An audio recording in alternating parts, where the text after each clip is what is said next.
น้อ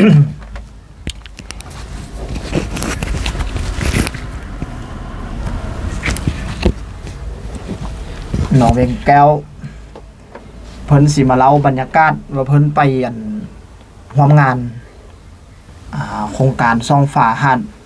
ดาว10ซึ่งน้องเวงแก้วเพิ่นได้ชนะในการประกวดห้องเพลงอยู่ซ่องฟ้าหาดาว9เนาะผ่านมาปีผ่านมาแล้วมื้อนี้นี่น้องเวงแก้วสิมาเล่าบรรยากาศสู่พี่น้องเขาฟังว่าเพิ่นไปเฮ็ดหยังแน่ตามภาษาเพิ่นนั่นล่ะ เอาพ่อแม่พี่น้องฟังไปพร้อมกันหลังจากเฮ็ดรวยไปไข่ TK ซ่องฟ้าหาดาว10มาแล้วก็เฮาสมมุติว่าอรวยขึ้นไปห้องเพลงอรวยก็คือว่าแบบว่าตื่นเต้นแฮงแล้วก็แบบว่าได้พบบรรยากาศแบบว่าความสนุกความสนานทุกคนห้องเพลงม่วนสุดๆเลยแล้วเป็นยังไงอีกบัดนี้แล้วก็ถ้าผู้นึงห้องเพลงม่วนอรวยอยู่ในใจของอรวยก็คือแบบว่าเป็นเด็กน้อยที่ผู้ชายเป็นเด็กน้อยผู้ชายห้องเพลงม่วนแล้วก็เอื่อยอันเด้อห้องเพลงตำบักหุ่งอันนี้อรวยก็บ่จื้อชื่อตำบักหุ่งหันแม่นเพลงตำบักหุ่งแม่นเอื้อยอรุณีคนยักษ์สูงๆหน่อยนึงนั่นคือเอื้อยอรุณีดาราวงศ์ซึ่งเพลงเพิ่นตะกี้ก็มีหลายเพลงผลงานเพิ่นก็หลายแล้วไปเจอผู้ใดเด้คนดังว่ะคนดังคนอยู่ในงานนั่นแหละหลายบ่หลายแฮงบ่โหแต่เห็นหน้าแล้วบ่จื้อชื่อ เห็นหน้าเฮาบ่จื้อชื่อแต่ว่าบางคนก็จื้อชื่ออยู่ไปเห็นคนดังคือมีอันครูโจโจ้มีครูโจโจ้แล้วก็ต้นคูณสุนาเคนแล้วก็เนาะจื้อแต่2คนแล้วก็แบบว่าไปเจอแมวพระสุขบ่แมวพระสุขโดยแมวแล้วก็ไปเจออาจารย์โซภาเด้เอาอาจารย์โซภาอาจารย์ลงโซภาซึ่งอาจารย์ลงโซภาเพิ่นเป็นอันนั้นเพิ่นเป็นผู้ออกแบบเสื้อผ้าต่างๆอยู่ในงานเพราะว่าเพิ่นจะเป็นดูแลทางด้านแฟชั่นก็มีผู้นึงที่เป็นอันนุ่งเสื้อสีแดงแม่เฒ่าอันเด้อเนาะผู้ใดนุ่งเสื้อสีคณะกรรมการติกรรมการอาจจะมีแสงมณีแสงจันทร์บ่มณีแสงจันทร์แล้วก็มีเสื้อสีแดงน่าจะเป็นโอนีน่าก็ขายที่คณะกรรมการทางขายที่เข้มหมดเลยล่ะเขาร่วมหลายคนเพิ่นไปจัดอยู่ที่เดือนงานหั่นจื้อได้บ่ จัดอยู่กองศิลปากรแห่งชาติไปทางเด้อนั่นน่ะไปแล้วนอนหลับเลยหลับเลยบ่ฮู้ทางเวลาไปทำงานนอนแล้วหลับเลยโอ้หลับอยู่รถแล้วก็ตื่นมาแล้วก็ตื่นอยู่รถมาแล้วก็เอ็ดเนาะอย่างนึงก็คือไปสอกแต่งหน้ากินข้าวสอกแต่งหน้ากินข้าวก่อนเดี๋ยวหลังจากนั้นจะเข้างานประมาณจังโมงเข้างาน1 โมงมื้อนั้นหั่นมีงานดองเนาะมีงานดองตอนแรงหั่นเราตื่นเช้ามาแล้วก็ไปเลยตื่นเช้าไปเลยโดยไปจังโมงไปประมาณ6 โมง 7 โมง7 โมงไปฮอดพุ่นก็ประมาณ10 โมง10 โมงไป10 โมงไปฮอดพุ่นแต่ว่าเป็นเด้อได้ขึ้นได้บอกเราเด้อเพิ่นให้อันนั้นบ่ให้คำแนะนำบ่เวลาเฮาขึ้นห้องเพลงน่ะให้คำแนะนำอยู่คณะกรรมการเพิ่นให้คำแนะนำบ่เอาตนเพิ่นให้คำแนะนำว่าจังได๋เพิ่นว่าถ้าขึ้นไปเวทีนี้ต้องว่าอันสบายดีคณะกรรมการทุกท่านแต่ว่าขึ้นไปแล้วเฮาบ่ได้ว่าหยังก ก็มีแต่ว่าไปแล้วก็เพิ่นก็เปิดเพลงขึ้นมาเลย แล้วก็นบ อ๋อ แล้วก็อันเปิดเพลงขึ้นมาแล้วก็ห้องไปเลย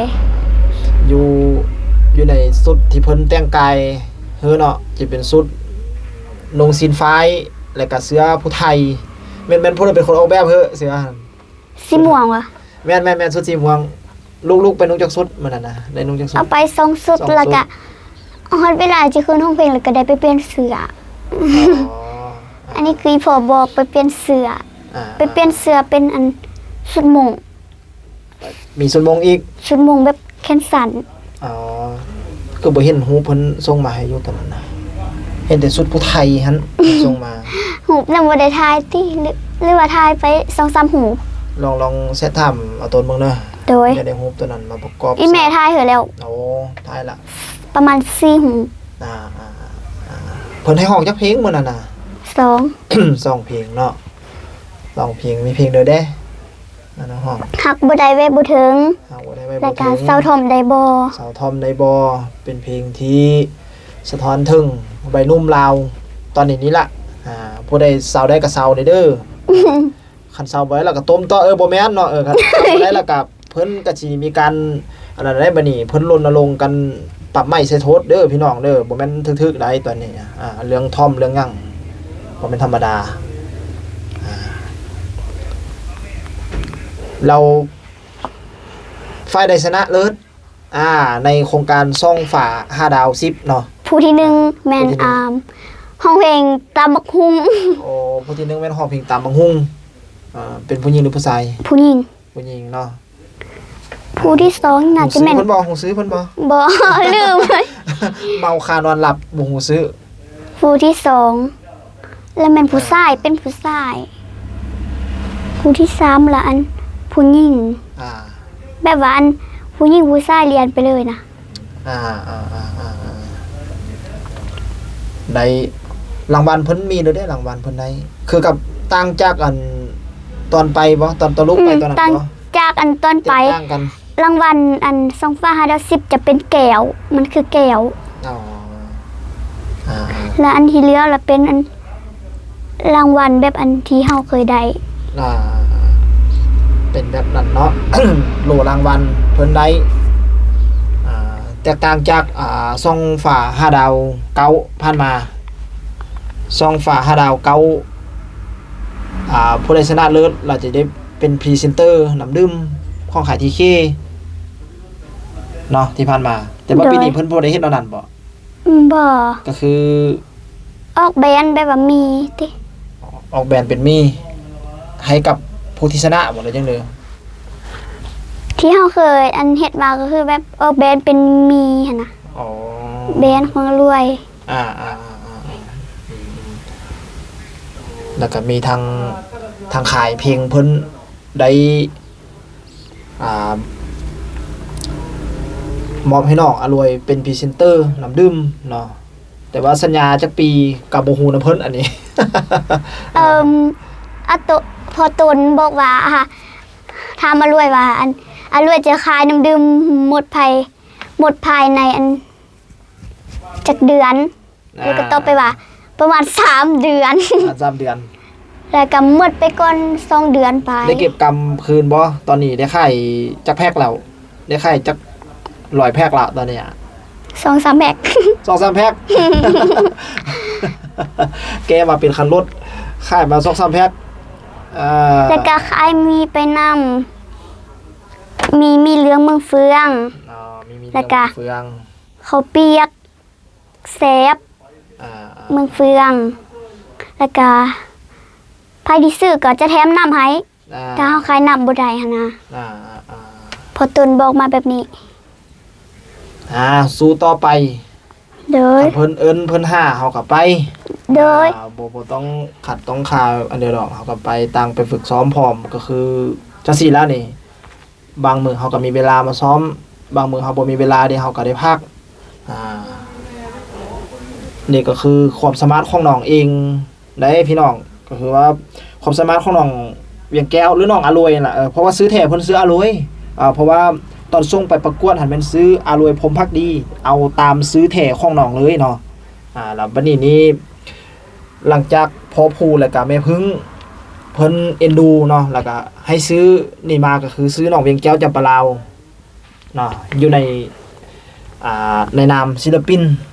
หลายๆคนก็มักถามว่าอันซื้อแท้น้องอรวยแม่นอันเด้อและอันอีเมลก็ตอบไปว่า อ่า น้องอรวยและอันอีก2นึงแม่น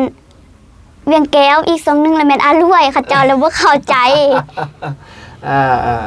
ซื้อในวงการนั่นก็คือซื้อน้องเวียงแก้วจำปาลาวเนาะซื้อแท้ๆซื้อเขาโรงเรียนแล้วแม่นอรวยผมพักดีแม่นคนเดียวกันน่ะเด้อพี่น้องเด้อก็คือกับที่ดาราวหั่นล่ะเนาะซื้อแท้ก็ซื้อไพลินสุขสวัสดิ์ซื้อในวงการของเพิ่นก็คือน้องน้องที่ดาราวศิวิไลนะก็คือว่าเฮาไปสังกัดอยู่บนใดสิเฮาก็ใส่ซื้อตามเพิ่นแนวนั้นสำหรับคลิปนี้ก็มีแต่เว้าแต่ว่าโอ้ลมกับน้องเวียงแก้วเนาะที่เพิ่นไปเชื่อก็ไปส่องฝา5ดาว10เนาะภาพบรรยากาศที่เพิ่นมาเว้ามาว่าสู่พี่น้องเขาฟัง น้องก็มาคลิปนี้ถือว่าน้องเว้าได้ดีแล้วก็บ่อายเนาะก็ถือว่า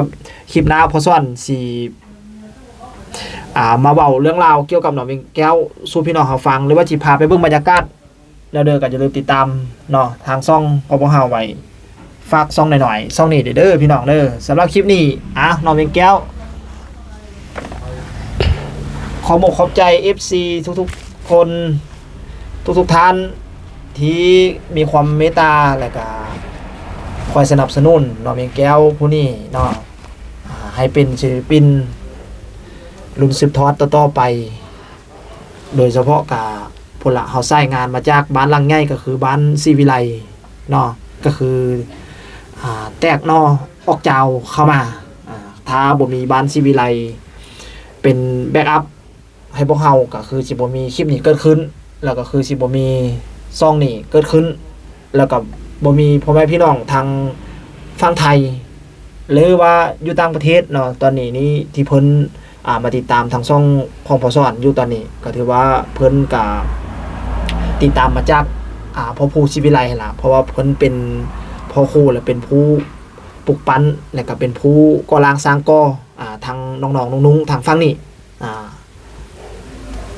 สำหรับคลิปนี้พอสอนเองก็ขอให้พ่อแม่พี่น้องมีความสุขกับการรับชมคลิปสบายดีน้องเวียงแก้วสบายดี